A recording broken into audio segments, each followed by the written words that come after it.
Bonjour à tous. Aujourd'hui, on va voir comment laver sa voiture comme un pro. Et il n'y a pas de show aujourd'hui. Voilà, il ne te reste plus qu'à l'essuyer maintenant. Allez, salut.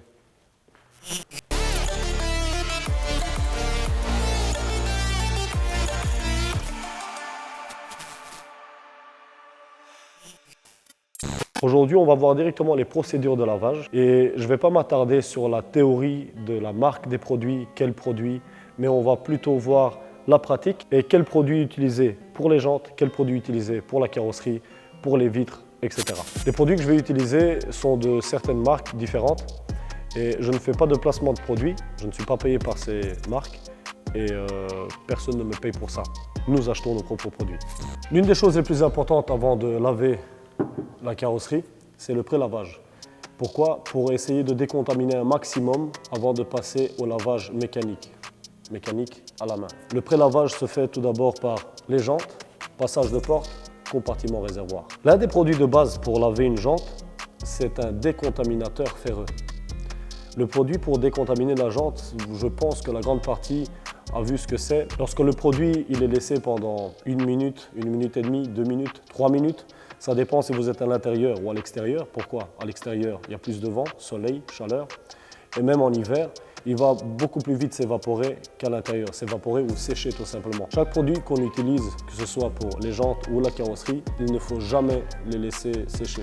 Donc c'est pour ça que je dis, ça dépend si la voiture elle est lavée à l'intérieur ou à l'extérieur du garage. En parlant de ce produit qui décontamine les particules ferreuses, c'est le produit qui est appelé plus communément Iron. Le Iron, il est appelé, je pense, dans toutes les marques qui vendent des produits de detailing, que ce soit chez CarPro, Iron X, J-Technique, Iron and Fallout Remover, chez Gion, Iron, et ainsi de suite. La plupart des marques utilisent la même dénomination pour appeler ce produit. Sur ce, c'est parti pour le nettoyage des jantes. La plupart ont l'instinct de tout de suite rincer les jantes pour d'abord enlever la misère épaisse et ensuite utiliser le produit pour laver les jantes. Le problème, c'est que si on rince les jantes et ensuite on pulvérise le produit pour décontaminer les particules ferreuses, il y a la stratification de l'eau et lorsque le produit est appliqué sur la jante, il est dilué, donc il ne travaille plus à 100%. Première étape, pulvérisation du produit sur les jantes secs, même si elles sont sales. Ok, la jante est sec, on pulvérise le produit. Ok, la jante est sec, on pulvérise le produit. À l'intérieur,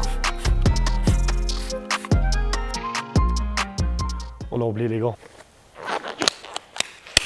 Le produit il a agi pendant 3 minutes minimum, donc on peut le rincer. Voilà la preuve que le produit il a agi. Après la décontamination, minimum 2-3 minutes d'attente, rinçage, le produit qui a changé de couleur. Depuis le début, on parle du produit qui décontamine les particules ferreuses. Quelles sont ces particules ferreuses? Les particules ferreuses sont lorsque ta plaquette de frein et ton disque rentrent en contact pour freiner. Ça pulvérise une poussière métallique qui va se coller sur ta jante. Et c'est ce qui fait que d'ailleurs les jantes à l'avant sont toujours plus sales que celles à l'arrière. Ce n'est pas surtout la saleté, mais c'est surtout cette contamination ferreuse qui fait que ta jante est toujours plus sale à l'avant. Et si tu disposes du Iron, tu peux toujours utiliser ce produit parce qu'en plus il mousse et il décontamine. Avec quelle brosse laver sa jante? Une brosse qui peut griffer ta jante, surtout si elle a une peinture noire, parce que oui, elle est assez abrasive. Ou alors avec la brosse, mais qui n'est pas vraiment une brosse, c'est de la microfibre, qui est beaucoup plus safe pour laver la jante sans la rayer. Cette fois-ci, on va utiliser la brosse avec microfibre parce que la jante est noire et on risque de la rayer très peu, mais à plusieurs lavages, elle sera rayée. Si tu es dans une station de lavage, tu peux utiliser le produit dédié pour ou alors un Iron. Moi, je vais utiliser cette fois-ci un All-Purpose Cleaner. Le All-Purpose Cleaner, c'est un nettoyant multiple, il peut nettoyer compartiment moteur. C'est un nettoyant multi-usage. Donc, supposons que ce produit il remplace le produit dédié pour les jantes dans les stations de lavage. La brosse en microfibre et on y va. Le problème, c'est que le disque nous gêne pour aller à l'intérieur complètement. Donc, dans ce cas-ci, ou tu te procures une brosse plus fine, ou alors tu vas avec le gant. Moi, j'ai une brosse plus fine, donc j'y vais, toujours en microfibre. L'intérieur de la jante est terminé, on passe à l'extérieur de la jante, au gant. Si tu n'as pas de seau, alors tu prends ton Karcher, tu rinces ton gant et c'est parti.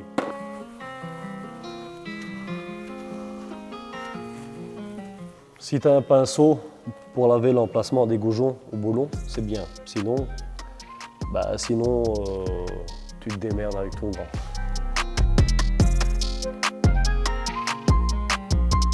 Ok, on a complètement nettoyé la jante. C'est au tour du pneu maintenant. Que tu disposes d'une brosse comme celle-ci, c'est bien. Si tu n'en as pas, tu reprends le gant. Essayez de protéger avec 1 ou 2 doigts les protections en plastique pour ne pas frotter avec la brosse contre le plastique.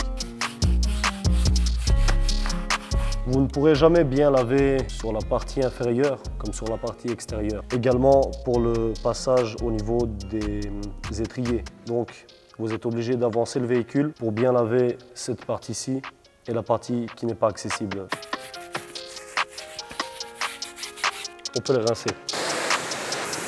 Une fois la jante et le pneu complètement nettoyés, on passe toujours vers la partie supérieure qui sont les passages de roue.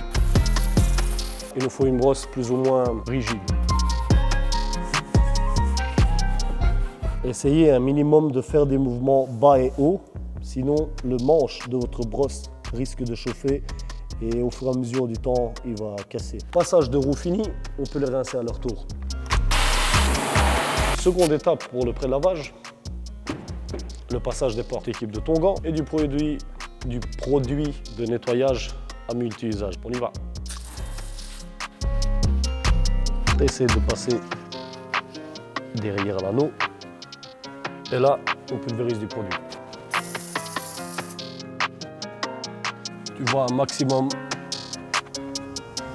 en détail. Et maintenant rinçage. Fais juste gaffe de ne pas en foutre à l'intérieur. Et voilà. Les jantes sont lavées, les passages de porte aussi. On ne va pas se précipiter à expulser, à pulvériser la mousse sur toute la voiture parce qu'on a besoin d'un produit spécialement dédié à enlever tout ce qui est moustique, à décoller les moustiques écrasés contre le pare-choc. Donc, encore une fois, tu t'équipes de la marque et du produit que tu veux pour décoller les moustiques qui se trouvent sur le pare-choc. Produit pour les moustiques, il est en train d'agir. On y va pour la mousse de pré-lavage. Je préconise d'aller du bas vers le haut puisque le bas est beaucoup plus encrassé que la partie haute de la voiture, donc il va travailler plus longtemps, le temps de pulvériser le produit partout. Pourquoi est-ce qu'on mousse la voiture avec un produit de pré-lavage? Pour tout simplement éviter de rayer le vernis. Pas de produit de pré-lavage, tu vas rayer ton vernis. Une bonne technique pour rincer sa voiture, c'est surtout du bas vers le haut et non du haut vers le bas. Pourquoi?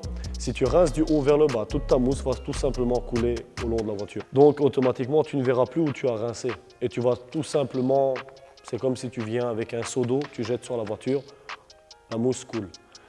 Une procédure très importante dans le rinçage, c'est de surtout passer avec la haute pression partout, chaque centimètre carré. Donc si on commence du bas vers le haut, nous avons le point de repère de la mousse où nous ne sommes pas encore passés. Donc on voit parfaitement où je suis passé chaque centimètre carré et en haut, pas.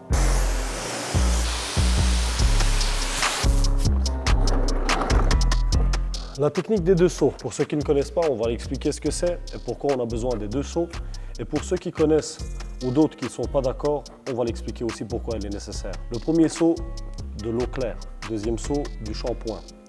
Au fond des 2 seaux, il y a un filtre qui sert à garder tout ce qui est crasse venant de la carrosserie, saleté, etc. La technique consiste à prendre à chaque fois du seau avec du savon et de laver à partir du toit en forme linéaire pour éviter de créer les cercles en forme de toile d'araignée, sans remonter pour prendre la saleté qui se trouve plus épaisse sur la partie basse et griffer, rayer la partie haute qui est plus sensible puisqu'elle est toujours plus propre. On s'arrête au niveau de la moitié de la portière et lorsqu'on a lavé toute la voiture, on passe une dernière étape sur le bas de caisse du seau. Ensuite, dans le seau avec de l'eau claire, on le rince encore une fois et c'est parti pour le deuxième élément, ainsi de suite, toute la voiture. Ça, c'est pour la technique des 2 seaux. Où est le problème des personnes qui ne sont pas d'accord avec les 2 seaux? Première solution qu'ils donnent, ils trouvent qu'il est mieux de prendre le shampoing, le mettre dans la haute pression, pulvériser sur l'entièreté de la voiture, prendre un seul seau avec de l'eau claire et à chaque fois rincer le gant dans ce même seau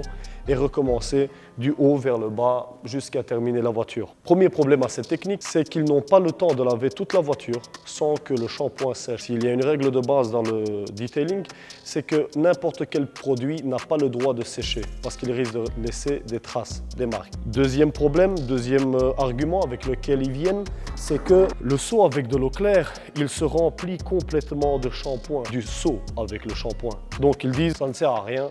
On a un deuxième seau avec du shampoing, donc où est l'utilité?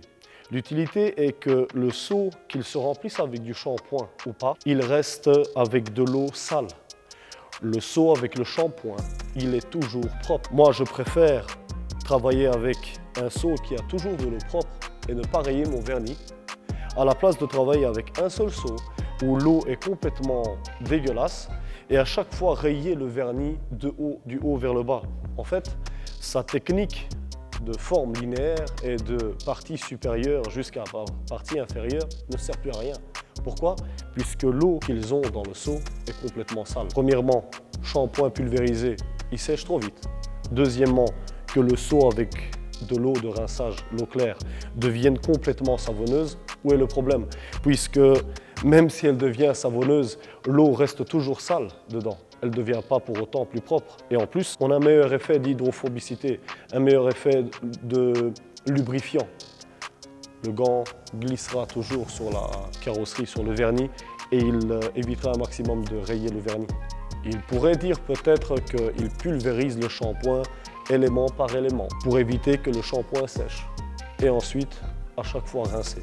J'aimerais bien voir celui qui est prêt à faire ça parce qu'il est parti pour une bonne heure, rien que pour l'extérieur. Je crois que ceux qui ont commencé cette discipline des deux seaux sont bien mieux placés que nous puisqu'ils sont dans le game du detailing bien avant moi, avant ceux qui ne sont même plus d'accord aujourd'hui avec cette technique des deux seaux. Personnellement, je ne vois pas d'explication plus logique que ça et si vous en avez une, ceux qui ne sont pas d'accord, je suis preneur.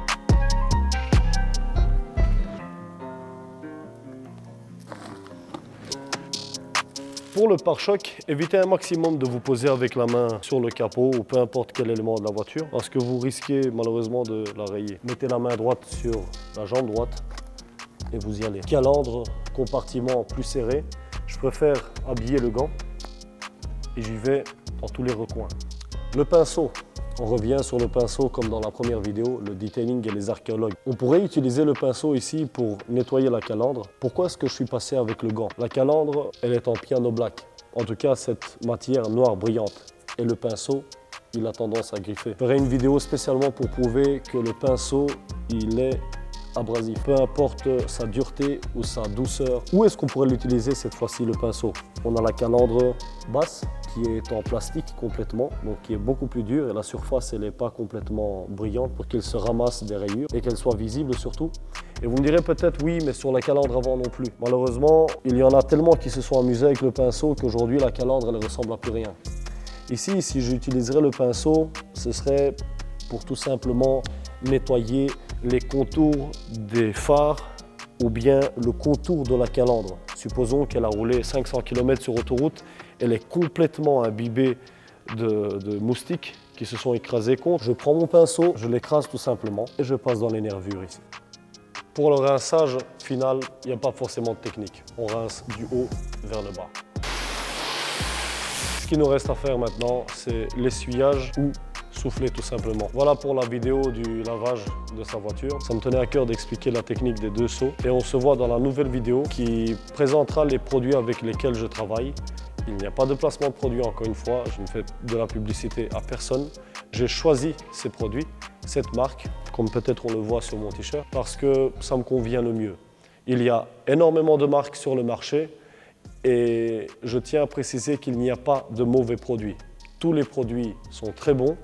Certains fonctionnent d'une manière, certains d'une autre manière. C'est peut-être le temps d'action du produit qui peut changer. Autrement, tous les produits se valent.